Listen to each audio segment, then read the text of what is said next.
Kami sedang berbincang berkaitan dengan sidang lanjutan obstruction of justice pembunuhan Brigadir Joshua atau perintangan penyidikan dengan dua narasumber, Profesor Hipnu Nugroho dan juga Junaidi Saibih. Terima kasih masih bersama kami, Prof. Hipnu dan juga Mas Junaidi. Mas Junaidi terutama, saya mohon sedikit lagi waktunya sebelum nanti mungkin sudah tiba di Pengadilan Negeri Jakarta Selatan. Tadi sebelum kita mengikuti apa yang kemudian terjadi di Cilangkap, serah terima jabatan, Prof. Hipnu kan mengatakan apakah mengetahui perintah ini adalah perintah yang, ini bahasa saya aja ya Mas Junaidi dan Prof. Hipnu, perintah yang salah atau apa dan segala macam, sehingga kemudian nanti dari sini bayangan saya adalah majelis hakim akan mengukur, tinggal diukur begitu, seberapa besar, seberapa tinggi tingkat kesalahannya atau perintangan penyidikannya, kira-kira begitu. Nah, seingat saya, Mas Junaidi tolong dikoreksi bagi pemirsa juga mengingatkan untuk Baikuni Wibowo, klien Anda Mas Junaidi, ini kan hanya diminta untuk mengkopi ya rekaman CCTV sedemikian rupa. Ini perintah siapa dan apakah sempat dipertanyakan kenapa ini dikopi dan lain-lain atau bagaimana, sehingga yang menjadi analisa dari Prof. Hipnu tadi, seberapa jauh mengetahui perintah ini salah atau sebetulnya sama sekali nggak tahu, dan ini biasa sebenarnya terjadi di dalam SOP di kepolisian secara internal atau bagaimana, Mas Junaidi? Jadi dalam fakta pengadilan kita dapati bahwa di dalam pemeriksaan Verdi Sambo minggu lalu juga FS menyatakan bahwa dia memang perintahkan kepada Cuk untuk kopi dan tonton gitu. Nah kemudian Cuk kemudian meminta bantuan kepada Baikuni, yang waktu Baikuni baru Oh, dari Cuk selesai Putranto baru ke ya, Baikuni. karena memang mereka kan satu angkatan ya, teman. Meminta bantuan, lalu kemudian dia di dalam BAP juga disampaikan, Baikuni sempat tanya, ini nggak apa-apa, ini perintah dari Pak Kadif, langsung mereka di copy dari DVR, dan kemudian DVR itu di copy di dalam flash disk, dan perbuatan mengcopy itu adalah perbuatan yang tidak mengubah isi asli daripada DVR-nya. Oke. Jadi dan itu masih ada, tidak akan juga merusak perbuatan mengcopy itu, gitu. Karena itu berbeda dengan di dalam persidangan juga hakim sempat nanya tuh waktu Baikuni, ini yang kamu lakukan ini mengcopy, melakukan copy atau cut and paste. Kalau cut and paste itu berarti berpindah, jadi ada yang hilang. Kalau ini nggak ada, dan di dalam DVR tuh nggak bisa di cut and paste.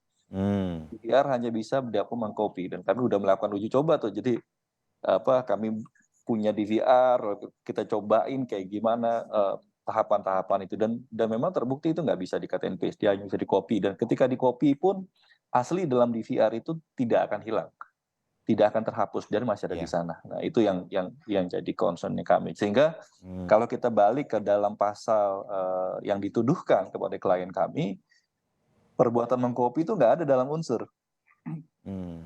gitu. Jadi kalimat bahasa Indonesia menyalin itu bukan perbuatan pidana, jadi nggak ada dalam unsur pidana. Dan hal yang lain adalah kita juga bisa lihat yang dilakukan oleh kemudian di copy lalu ditonton di dalam laptopnya Baikuni. Perbuatan menonton juga itu bukan hal yang pidana juga, tidak ada dalam unsur di dalam pasal 32 gitu. Nah, sehingga apa yang dituduhkan, kalau Prof. Hipnu, kalau misalkan koreksi saya, kalau misalkan ada salah satu unsur tidak terpenuhi, maka seluruh pasal itu harus dinyatakan tidak terbukti, sehingga untuk yang bersangkutan harus dinyatakan bebas. Nah, itu yang harus juga kita lihat. Dan misalnya juga tata cara pemeriksaan juga kami uji, gitu. Tata cara pemeriksaan di Puslapor, ya.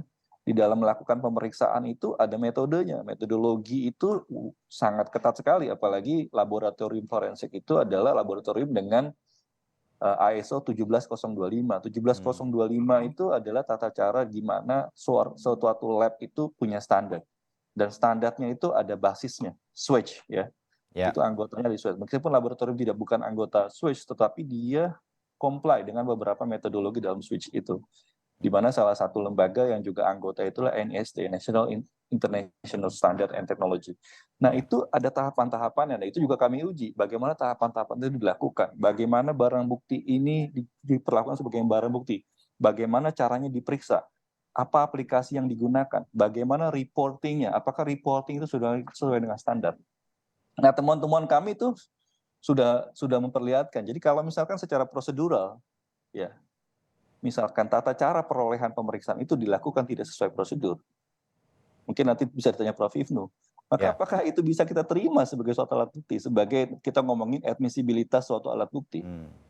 Jadi suatu alat bukti yang admissible itu ada tata caranya, ada standarnya yang itu harus juga diterapkan. Nah, itu yang kita mau, kami sebenarnya ingin bagaimana kita secara ajak juga melakukan hal ini. Dan di dalam Perpol juga pasal 16, pasal 6, 722 itu ada tata caranya.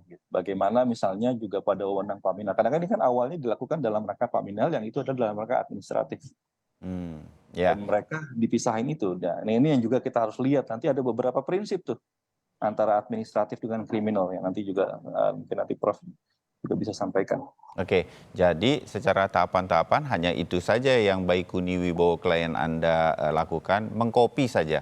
Dan kemudian kan kira-kira itu. Saya balik ke Prof. Ibnu. Prof, kalau dari keterangan Mas Junaidi mengenai apa yang dianggap kesalahan oleh Baikuni Wibowo ini, kemudian ternyata sesuai prosedurnya dan ini akan pasti diungkap semua bukti-bukti tersebut oleh tim penasihat hukum Baikuni Wibowo, dan hanya mengcopy, nggak melakukan apapun, menyaksikan juga tidak melanggar hukum, begitu tadi.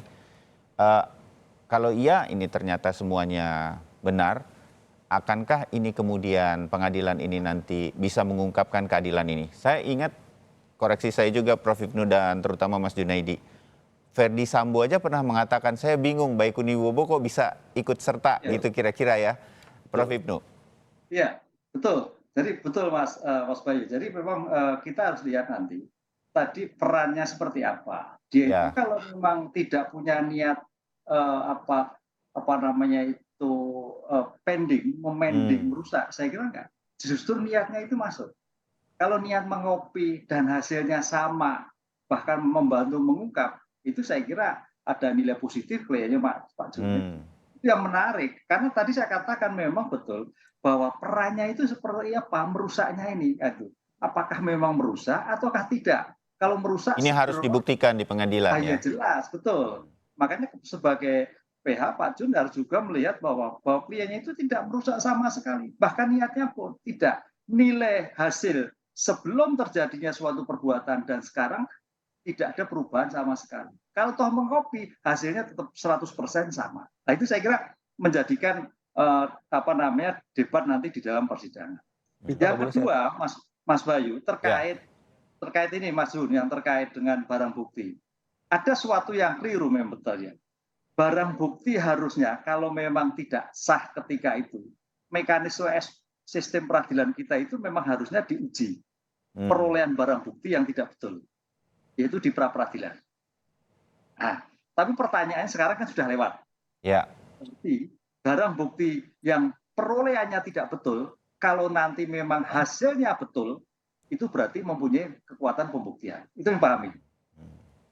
Itu Mas Rudi. Jadi cara perolehan salah itu harusnya dibatalkan ketika pada waktu sebelum sidang. Karena cara memperoleh bukti sah atau tidak, betul atau tidak. Tapi ketika itu kan sudah lewat sekarang.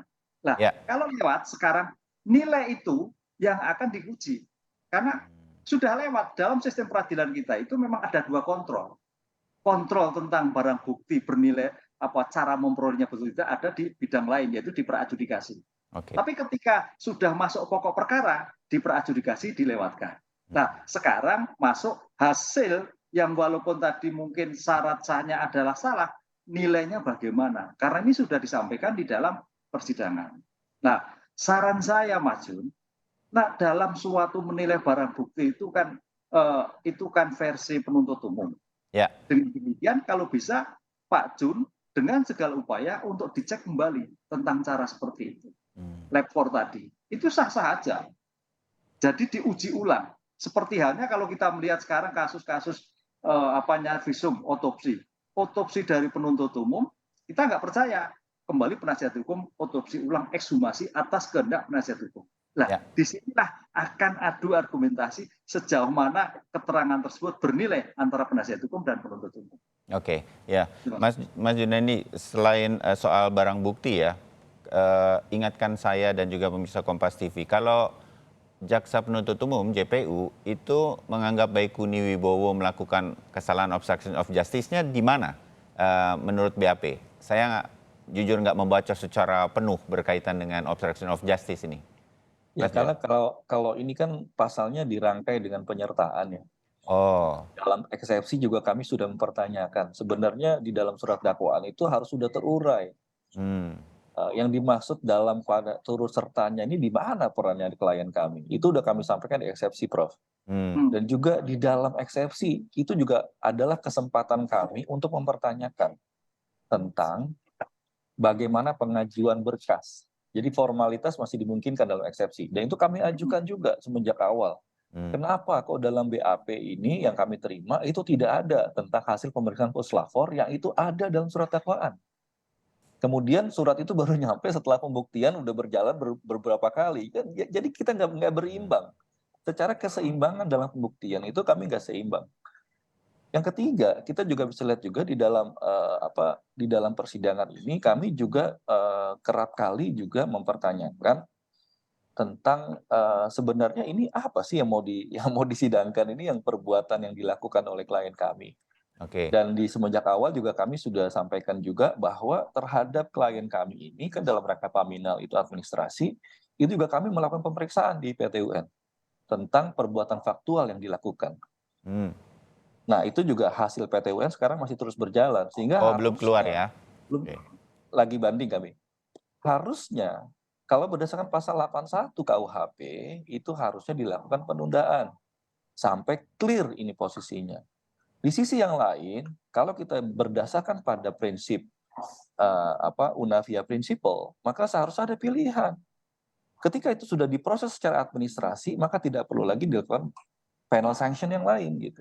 Nah, ini juga menjadi pilihan daripada kepolisian, penyidik pada waktu dia melakukan pilihan-pilihan tadi itu. Karena kalau misalkan ini dilanjutkan, maka ini berpotensi selain itu juga melanggar prinsip nemo debet bis vexari. Itu yang juga harus dilihat. Yang ini sebenarnya ada karakteristik yang berbeda dengan double jeopardy dalam satu sisi, tetapi nemo debet bis vexari itu adalah klaster di mana itu ada pilihan-pilihan di dalam proses yang dilakukan. Ketika di situ ada pertemuan antara administrasi dengan pidana, maka ketika proses administrasi sudah berjalan, pilihan pidana itu bukan pilihan untuk dilanjutkan. Nah, ini yang secara hukum acara ini juga harus dipahami, dan itu yang udah kami sampaikan dalam eksepsi kami. Begitu Mas Bayu. Dan ini di dalam fakta-fakta persidangan juga terkait dengan terpenuhinya unsur itu juga kabur masih di dalam kasus. Dan dalam persidangannya FS juga yang tadi disampaikan Mas Bayu betul sekali gitu. FS sampai bilang saya juga nggak ngerti kenapa tiba-tiba ada Baikuni, karena Baikuni ditarik oleh CUP untuk dimintakan tolong untuk melakukan copy dari ke flash disk, dan hasil pemeriksaan daripada ahli digital terhadap keandalan daripada video yang ada di sana, bahwa video itu